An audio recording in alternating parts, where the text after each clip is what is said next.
কিছুমান মানুহে কয় যে মহিলাবিলাকে সদায় ৰাতিপুৱা ৰাতি চোতালখন সাৰিব লাগে, কাৰণ নিজৰ মানুহজনে সদায় বাহিৰা চোতাল খচিব নাপায়, সেইটো মানুহে কয়। নমস্কাৰ সকলোকে, মই অন্যতা মিনি ব্লগলৈ সকলোকে স্বাগতম জনাইছোঁ আৰু ভিডিঅ'টো আৰম্ভ কৰিছোঁ। আজি ৰাতিপুৱাৰ পৰা সোনকালে উঠি প্ৰথমতে মই চোতালখনে সাৰিব লৈছোঁ, কাৰণ চোতালখনটো সাৰিব লাগিব। প্ৰথমতে ভাল নালাগে, চোতালখন যিমানে চাফ চিকুণ হৈ থাকে সিমানে ভাল লাগে।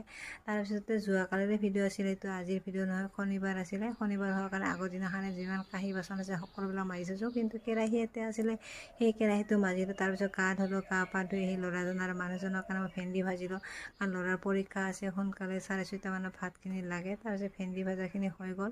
সেইখিনি হোৱাৰ পিছত সিহঁতক স্কুলত পঠাই দিয়া হোৱাৰ পিছত মই চাউল জাৰিলোঁ, কাৰণ মিলৰ পৰা বানি অনা চাউল আছিলে। কাৰণ চাউল আনিলে আমি বানি অনা চাউল হ'লে আমি সদায় জাৰিয়ে খাওঁ, কাৰণ জাৰি খাব লাগে, কাৰণ ভিতৰত কিছুমান শিল থাকে, লোহা কিছুমান ধান সকলোবিলাকে থাকে। সদায় বস্তু বাহিৰৰ পৰা ধান বানি আনিলেও সদায় আমি জাৰিয়ে খাব লাগে, কাৰণ নিজৰ চেফটিৰ কাৰণে ভাল আৰু আমাৰ কাৰণে ভাল। সেইকাৰণে মই চাউল জাৰিলোঁ। জাৰি হোৱাৰ পিছত সকলো কাম আজৰি হ'লোঁ। আজৰি হোৱাৰ পিছত মই ভাত খাব ল'লোঁ। এয়া মই ভাত খাব লৈছোঁ। আজিৰ ভিডিঅ'টো ইমানেই, বাই।